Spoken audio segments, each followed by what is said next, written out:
So, there comes a time when you come across a fanfic that is interesting, but just has passable grammar. And in this case, I come across a fanfic that not only has a reaction fic to it on AO3, I'm posting there by the way, it is also one that is interesting. We'll talk about the reaction fic another time, mind you.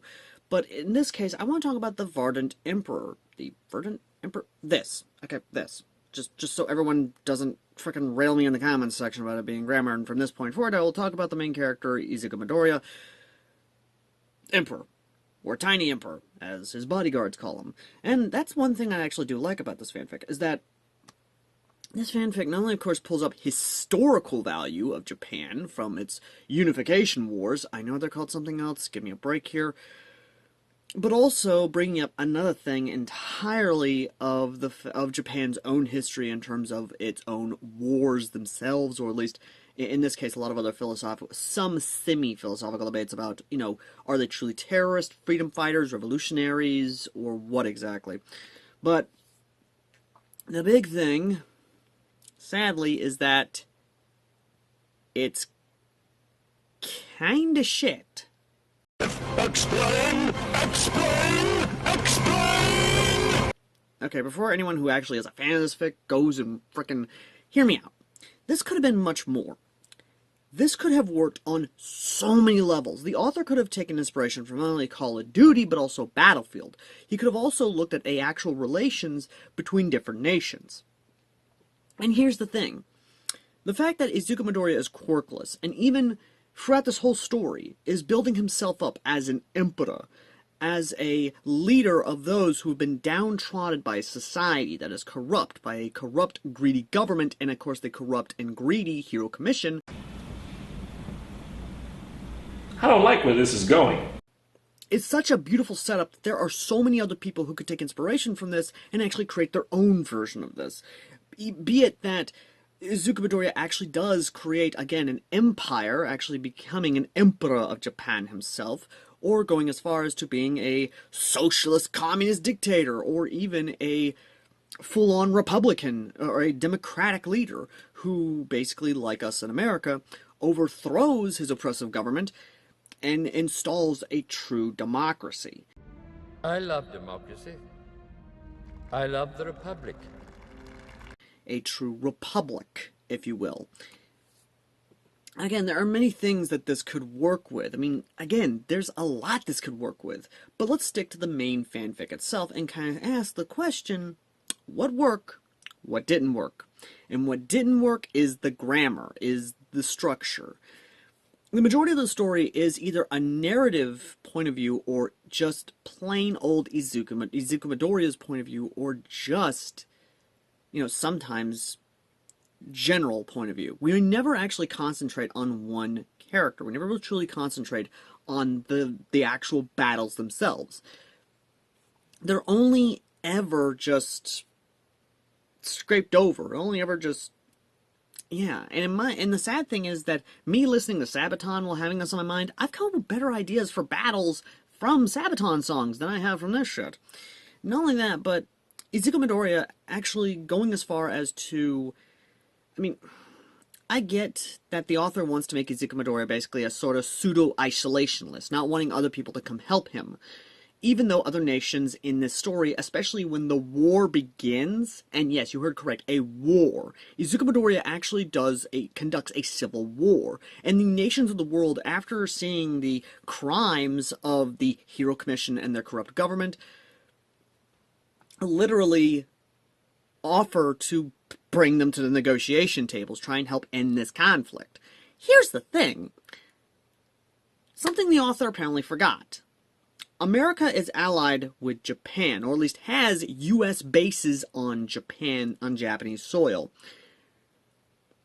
I think what the author forgot is that, not only that, but America loves freedom. I mean, hell, it's the reason why we're helping Ukraine right now in our timeline, or at the current time of this video. I don't know, by the time you come see this video, if the war has been won or lost. Let me know in the comment section down below if you're from the future, and, yay. But America's value has always been on freedom and democracy. So the missed opportunity here would have been America actually offering help on, of course, Izuku Midoriya's side of the war. Now, I've been getting ahead of myself in terms of plot, so let me back myself up a bit. How did this happen? How did Izuku Midoriya, basically Deku, how did Deku literally start a war, literally cause a civil war in Japan? How did he become emperor? All because of one bad day. Is it the scars? You wanna know how I got them? It literally takes one bad day to turn someone into a villain. You either die a hero, or you live long enough to see yourself become the villain. That's right, Harvey. That's right. And that's the thing. In this story, Izuku Midoriya is quirkless. But the big thing about it is that this character was beaten down by his friend. He had to stay quiet. He had to stay silent. And he did that until he met his all-time hero. And then, of course, being berated and basically coming back to it. In his mind, quirks should not be idolized. They should be used to advance humanity. And I'll get to that in a second. I'll come back to that statement. And when he fully rejects All Might's offer to basically take, of course, his powers, that's where things get kind of going downhill. Izuku Midoriya basically leaves a note that can be taken one of two ways. Either a suicide note, or a note that basically says he'll be back one day. Again, that's important for later. And this is where things get fun. Because, and I mean this, Izuku Midoriya basically goes to a broker, an information broker. He goes to a cafe that only information brokers use in the more shadier parts of town. In doing this, he sets himself up in contact with the main man info broker himself. Doing this, getting, of course, again, set up. The way he sets himself up, of course, with money and resources is he offers information on how to kill heroes, information on how to take out other gangs. He is literally a strategist for hire. In doing this, he not only, of course, takes out some heroes, which he's okay with, but he also starts investing in the stock market, not just domestically, but abroad as well, and starts building himself up a pretty good net worth. From this, mind you, he gets bodyguards. He literally starts building up his power base. The bodyguards in question are Toga, Dabi, even going as far as Mr. Compress and Twice. These people not only are his extended family throughout the story, but his bodyguards, his friends, his confidants, even advisors that he comes to confine in them. Now, the Verdant group is building up slowly, taking control of the underworld of Japan, one prefecture at a time. And when the events of not only the USJ happen, but also the camp happen, things are different, things splinter. But when All for One shows up, All for One, when that motherfucker shows up, that's where things change. Because in this time, Izuku Midoriya has basically built up a lot of technology. Or in this case, a bullet, literally quirk erasing bullets, artificially, instead of course, using good girl Erie's blood. From here, mind you, things go crazy, because Izuku Midoriya basically declares war on Japan. Your wars don't work. Which is why my priorities have changed from profits to policy. Because politicians don't know how to solve problems, but I do. So let's be clear. I am here to solve the world's problems. And I believe the world's problems begin with you. Even All Might apologizing to him and hoping, begging for peace. Peace was never an option. Yeah, peace was never an option. Izuku Midoriya goes to war. However, unlike most, he doesn't use actual people. He uses clones. Much like, of course, Star Wars The Clone Wars, he clones his forces and sends them out front into, into actual 3 waves. The first 2 are meant to weaken the enemy forces, but the third one is what finally breaks through. Now, I'm getting ahead of myself again, but this is important. Believe me, this is important. When the information comes out about the Verdant Emperor declaring war on the government of Japan, the government of Japan does not take kindly to this, and goes to execute his mother, even going as far as suspending habeas corpus, and literally saying they will execute anyone who is related to, essentially, Izuku Midoriya's group. Now, I'm just going to stop right here and just say this now. The international community would not take kindly to that. Hell, the UN would threaten sanctions. America would even threaten sanctions, if not outright blockade all of Japan so nothing comes in. We like our freedom. We like our rights. And the moment one of these guys, and this is something that could be done, one of these people could basically say that, yes, I have family, but they're American. And as such, Japan has no right to execute an American citizen. In Japan, of course, the Hero Commission could basically try and argue that, yes, they do have that right. But even the government of Japan is not stupid enough to piss off America. You remember what happened back in 45, motherfucker? You want to have that? You want that to happen again? Just saying! They probably wouldn't say anything. Hiroshima was destroyed. And again, this is where it could have worked, because the international community, we could have seen their reaction to this. America, once again, being a good example of, yeah, no, we do not suspend habeas corpus. Even in wartime, we do not suspend habeas corpus. People have a right to, you know, legal protection. They got legal rights they have for trial. Again, other nations could voice their displeasure and go as far as to isolate Japan, if not outright threaten to invade. But that's just one way this could have worked.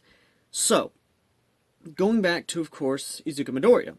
His reaction is basically that his mother is to die a martyr. She will die for the cause. At least that's my impression of it. But he hates it. He hates the fact that he has to let his mother die. But when the execution does happen, again, this is where things could have changed, especially in the international community. The UN could have threatened to actually have sent in troops. You could have had the UN actually be a big player here, especially reaching out to the Verdant Emperor, asking, you know, letting them know that they do not approve of this. The rest of the nations do not approve of what Japan is doing, and they will take harsh actions against the Japanese government, be it sanctions or actual intervention, should a war break out.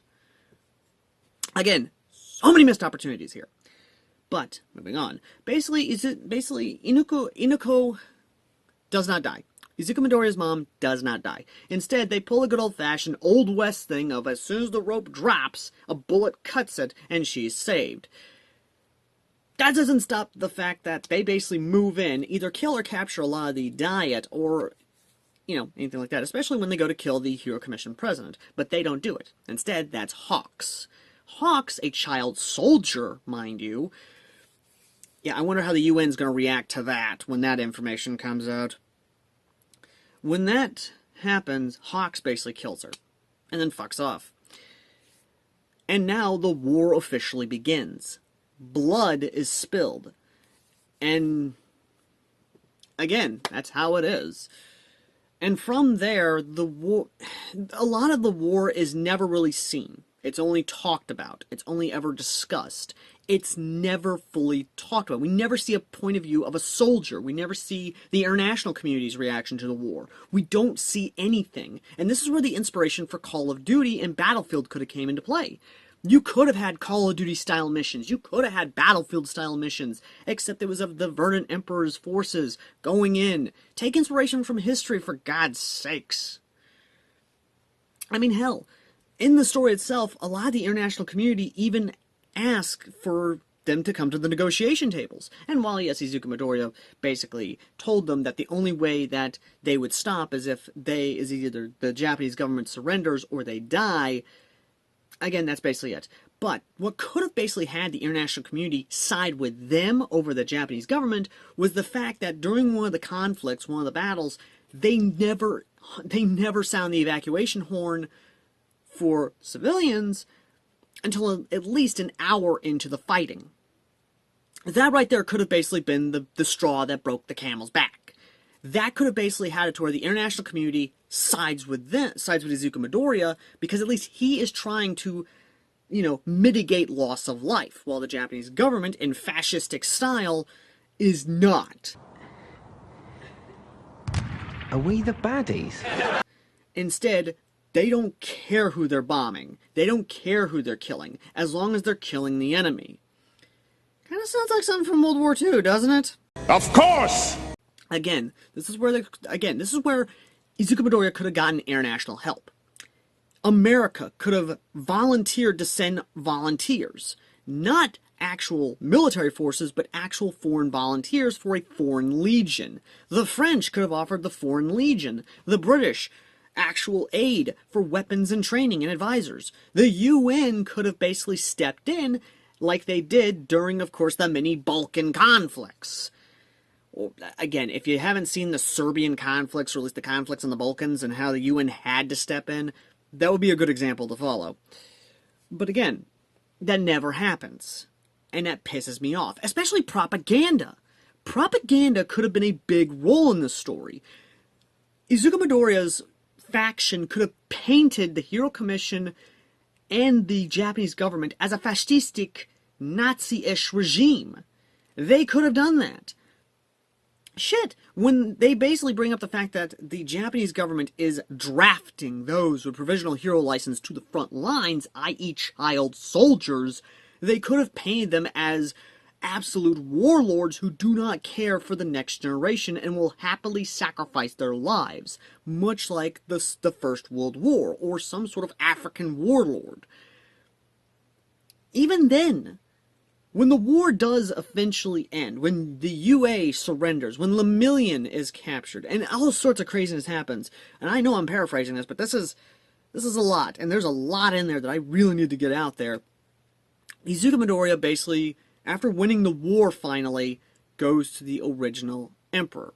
While he has nothing more than a figurehead with no political power, actually tried doing a lot to help out those who were quirkless and those who were discriminated against, making him respected in Midoriya's eyes, even going as far as to bow to him in fidelity and asking to step down and abdicate the throne to him so he may bring Japan to a bright future.